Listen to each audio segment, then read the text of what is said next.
안녕하세요. 오늘 저희와 함께 좀 깊이 파고들 주제, 바로 건강염려증입니다. 여러분께서 공유해주신 자료들, 특히 그 이후경 정신건강의학과 전문의의 글을 바탕으로 해서요, 이 문제에 대해 좀 자세히 이야기 나눠보려고 합니다. 네, 반갑습니다. 오늘 저희 목표는 이 건강염려증이라는 게 구체적으로 뭘 말하는 건지, 그리고 이게 왜 특히 요즘 한국 사회에서 더 주목받게 됐는지, 그리고 이 글에서 제시하는 해법은 또 뭔지, 이걸 좀 명확하게 짚어보는 겁니다. 네, 시작하기 전에 저는 이 부분이 참 인상 깊었어요. 뭐냐면, 한국인 기대 수명이 세계적으로 아주 높잖아요?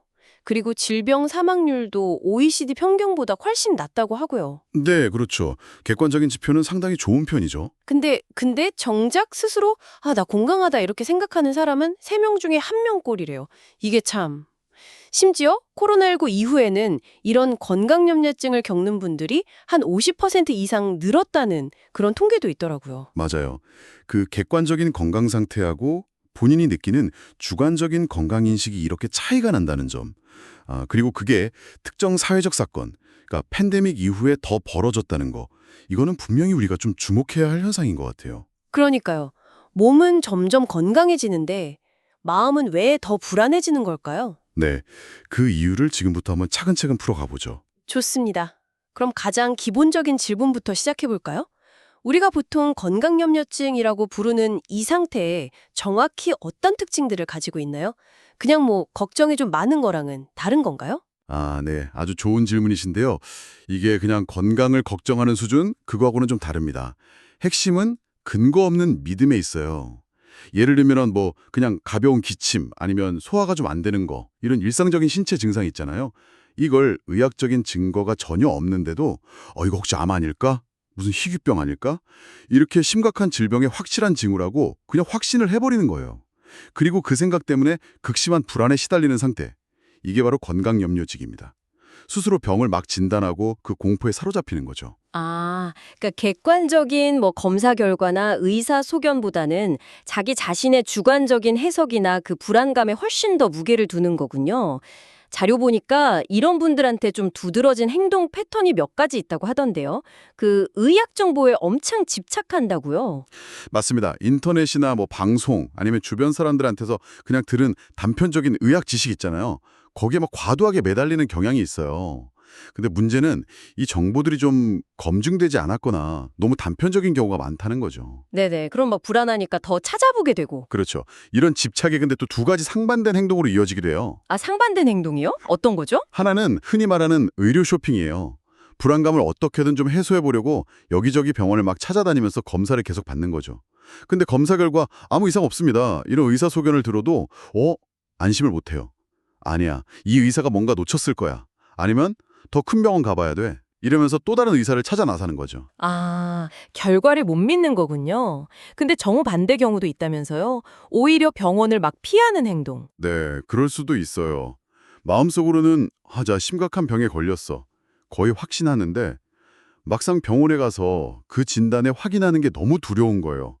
무서우니까 아예 병원 가는 것 자체를 회피하게 되는 거죠. 이게 참 안타까운 게 정말 필요한 치료 시기를 놓칠 수도 있거든요. 그렇겠네요. 참. 그리고 성격적으로는 좀 꼼꼼하고 완벽주의적인 성향. 때로는 고집이 좀 센 분들한테서 더 자주 보인다 이런 언급도 있고요. 그리고 병원 찾는 환자 10명 중 1명 정도는 이런 경향을 보인다고 하니까 이게 결코 드문 문제는 아니네요. 네, 여기서 이제 중요한 연결고리가 바로 강박증입니다. 사실 건강염려증은요, 건강 문제에 초점이 맞춰진 일종의 강박 스펙트럼 장애, 이렇게 이해할 수 있거든요. 강박증의 한 종류로 보는 거군요. 네, 그 작동 방식의 핵심에는 불안이 있어요. 불안에서 시작되는 거죠. 불안이 시작점이다. 그렇습니다. 뭔가 막연한 불안감이 이렇게 스물스물 올라오면요, 그 불안의 원인을 찾으려고 해요. 그러다가 내 몸에 혹시 심각한 문제가 생긴 거 아닐까 하는 이런 강박적인 생각에 딱 사로잡히는 거죠. 그럼 이 생각이 또 불안을 더 키워요. 그럼 이 커진 불안을 어떻게든 좀 잠재우려고 병원에 가거나 인터넷으로 그 증상을 막 검색하거나 주변 사람들한테 계속 괜찮냐고 확인받거나 이런 강박 행동을 하게 되는 겁니다. 그렇게 행동하면 잠시, 아주 잠시 불안이 가라앉는 것 같지만 어차피 근본적인 불안이 해결된 건 아니니까 금방 또 의심이 고개를 들고 결국에는 불안하다. 나 병 걸렸나? 강박적 생각? 더 불안해진다. 병원 가거나 검색, 강박 행동. 잠시 괜찮나? 일시적 안도. 아니야, 역시 이상해. 불안 재발. 이 끝없는 굴레에 갇히는 거군요. 정확히 그렇습니다. 그래서는 이걸 미로에 갇힌 쥐에 비유하기도 했죠. 출구를 막 찾아 헤매는데 결국 제자리로 돌아오는 상태. 이때 집착하는 대상이 건강이면 건강염려증이 되는 거고요. 만약 그 대상이 오염이나 세균이면 별벽증, 성적인 거면 성중독, 음식이면 섭식장애, 이런 식으로 나타나는 거죠. 근본적인 심리 메커니즘은 같다고 볼 수 있어요. 그러니까 건강염려증의 핵심 동력은 그냥 걱정이 많다는 게 아니라 바로 이 강박적인 생각과 행동의 순환고리, 이게 문제인 거죠. 그 메커니즘을 이해하니까 이게 왜 그렇게 털쳐내기 어려운지 알 것 같네요. 근데요, 이런 건강염려증을 호소하는 사람들이 특히 한국 사회에서 좀 늘어나는 경향이 있다고 하잖아요. 왜 그럴까요? 아까 잠깐 언급했지만 이 글에서는 몇 가지 사회문화적인 맥락을 짚어주던데요. 네, 크게 세 가지 주요 원인을 제시하고 있습니다. 첫 번째는 우리 사회의 고질적인 문제죠. 과도한 스트레스. 한국 사회를 스트레스 공화국이라고 부를 정도로 경쟁적인 분위기라든지 높은 업무 강도, 미래에 대한 불안정성, 이런 스트레스 요인이 너무 많죠. 네, 스트레스는 만병의 근원이다 이런 말도 있듯이 계속 스트레스를 받으면 실제로 우리 몸의 면역계도 약해지고 여기저기 아픈 신체 증상이 나타날 수 있잖아요. 그러니까 몸의 작은 변화에도 더 예민하게 반응하게 되고 이게 자연스럽게 건강에 대한 걱정으로 이어질 수 있겠네요. 바로 그 지점입니다. 그리고 두 번째 원인으로는 과도한 의학 정보의 범람과 의료 시스템에 대한 불신, 이걸 들고 있어요.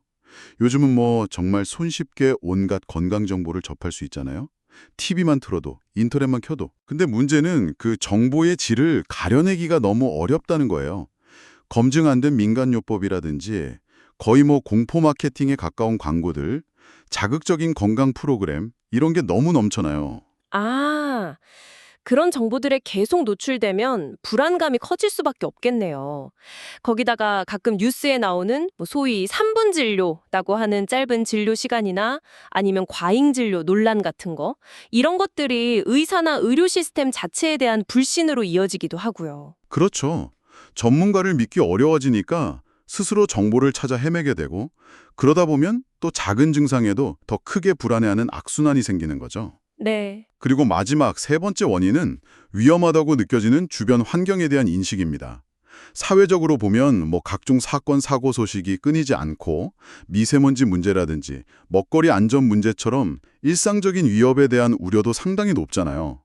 이런 환경 속에서는 세상이 너무 위험하고 예측 불가능하다. 이런 인식이 자리 잡기가 쉬운 거죠.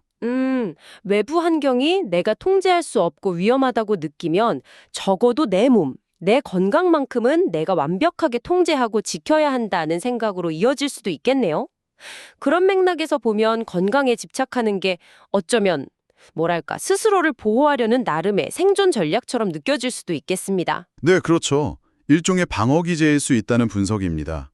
이런 사회적인 요인들 말고도 건강염려증의 그 밑바탕에는 더 깊은 개인적인 심리적 뿌리가 작용하는 경우가 많아요. 그래서는 확증 편향이라는 심리 기제를 좀 중요하게 다루는데요. 확증 편향이요? 그거 자기가 믿고 싶은 대로만 정보를 받아들이고 해석하는 경향, 그거 맞죠? 이게 건강염려증하고는 어떻게 연결되나요? 예를 들어서 어떤 분이 내가 혹시 위암은 아닐까? 이런 두려움을 가지고 있다고 쳐보죠. 그러면 위암 증상으로 알려진 것들, 소화불량이라든지 속쓰림 같은 정보에는 극도로 민감하게 반응해요. 그러면서 자신의 비슷한 경험을 딱 그 증거로 삼는 거죠. 나도 속쓰렸어. 역시 위암인가 봐. 이렇게요. 반면에 병원에서 검사받고 특별한 이상 없습니다 하는 의사소견이나 스트레스성인 것 같네요 같은 진단. 그러니까 자기 믿음하고 다른 정보는 애써 무시하거나 아니야, 이 의사가 뭘 잘 몰라. 제대로 못 본 걸 거야. 이렇게 평가절하하는 거죠. 보고 싶은 것만 보고 믿고 싶은 것만 믿는 심리. 정말 그럴 수 있겠네요. 자신의 불안을 확인시켜주는 정보만 필터처럼 걸러서 받아들이는 거군요. 네. 그리고 또 흥미로운 개념으로 2차적 이득이라는 걸 언급하는데요. 2차적 이득이요? 이게 무슨 뜻이죠? 겉으로 드러나는 고통 말고 다른 이득이 있다는 건가요? 네, 근데 여기서 말하는 이득이라는 게 뭐 의식적으로 막 계산해서 얻는 그런 거라기보다는 좀 무의식적인 차원에서 작동하는 경우가 많아요. 예를 들어 나 아프다고 표현함으로써 주변 사람들한테 관심이나 걱정을 받을 수 있잖아요. 그렇죠. 아프다고 하면 아무래도 신경을 더 써주니까. 네. 그리고 또 환자 역할을 함으로써 평소에 좀 부담스러웠던 사회적인 책임이나 의무에서 일시적으로 벗어날 수도 있고요. 물론 이게 뭐 건강염려증의 주된 원인이라고 할 수는 없겠지만 그 증상을 계속 유지시키는데 알게 모르게 기여하는 요인이 될 수는 있다는 설명입니다. 그렇군요. 그리고 과거의 경험, 특히 어린 시절의 환경이나 뭐 트라우마 같은 경험도 중요한 영향을 미친다고 하는데요. 이 부분도 좀 더 설명해 주시죠. 신체의 취약성에 대한 이야기를 반복적으로 듣고 자란 경우예요. 그러면 세상을 좀 불안하고 위험한 곳으로 인식하는 그런 틀이 형성되기 쉽죠. 반대로 아이를 너무 과잉보호하면서 모든 위험에서 막 차단하려고 했던 환경 있잖아요. 이것도 아이가 스스로 위험에 대처하는 능력을 배우지 못하게 만들어서 불안감을 키울 수 있고요. 아, 사랑하는 사람의 갑작스러운 죽음이라든지 아니면 뭐 심각한 사고 같은 트라우마 경험도 마찬가지겠네요. 그렇죠. 예측 불가능하고 통제할 수 없는 그런 충격적인 사건은 세상과 자신의 몸에 대한 어떤 기본적인 안정감 자체를 뒤흔들 수 있거든요. 그래서 그 이후에 작은 신체 변화에도 아주 극도로 예민하게 반응하는 뭐랄까 과잉 경계 상태를 유발할 수 있습니다. 때로는 과거에 저질렀던 잘못에 대한 죄책감이나 아니면 해소되지 않은 어떤 심리적 고통이 신체 증상으로 나타나는 일종의 투사 현상일 수도 있다.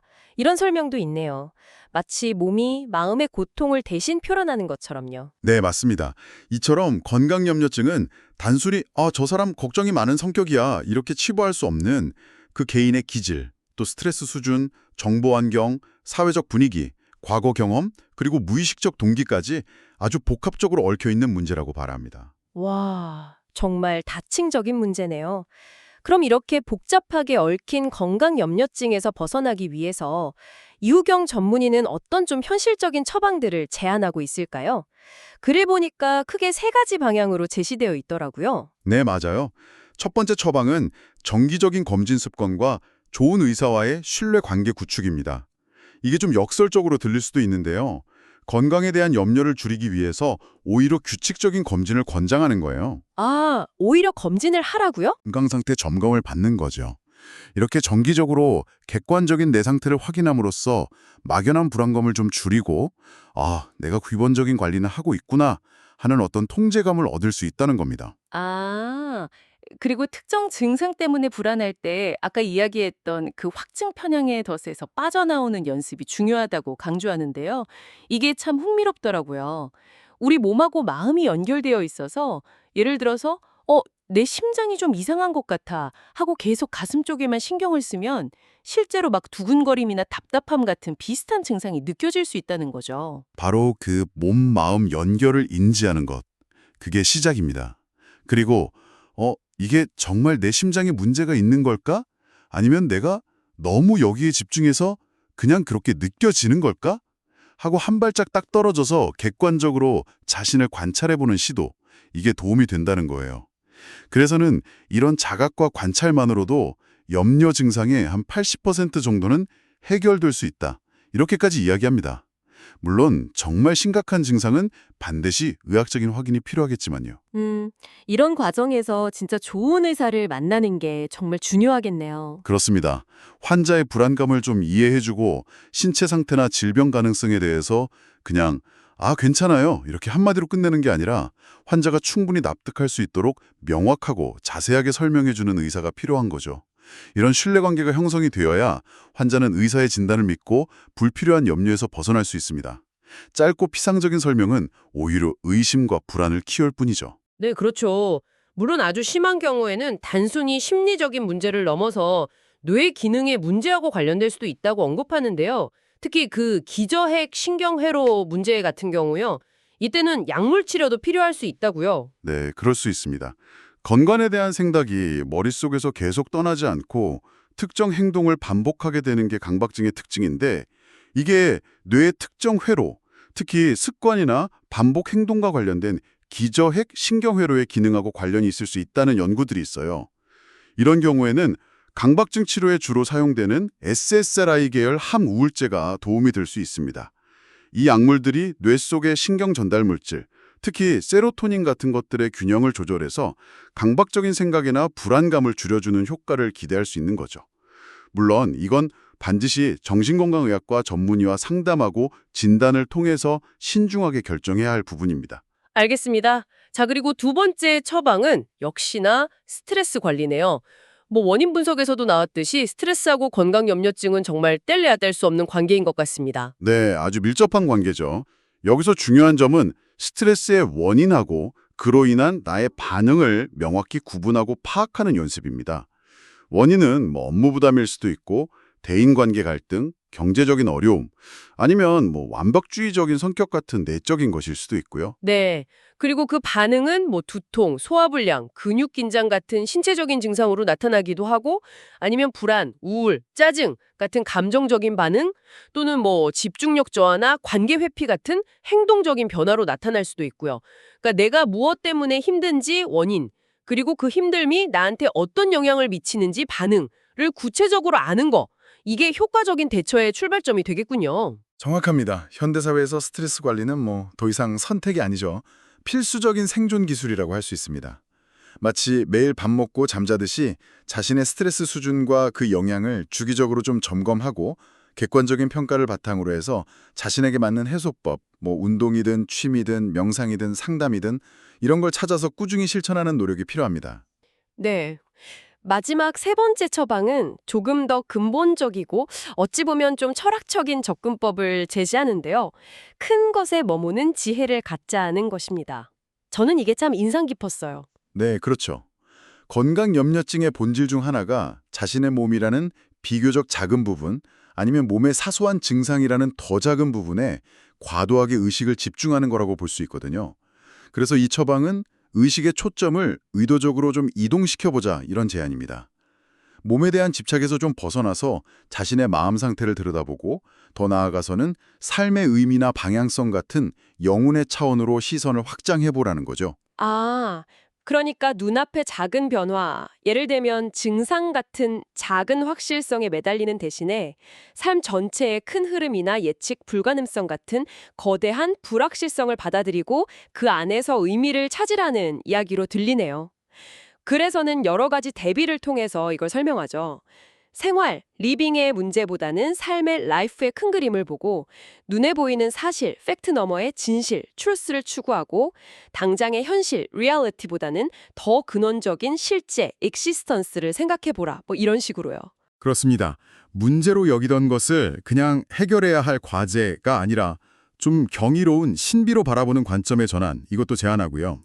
성에 대한 집착보다는 더 큰 가치인 사랑, 그리고 궁극적으로는 몸에 대한 염려보다는 영혼, 소울, 스피릿의 건강과 성장에 더 집중해보자는 그런 메시지입니다.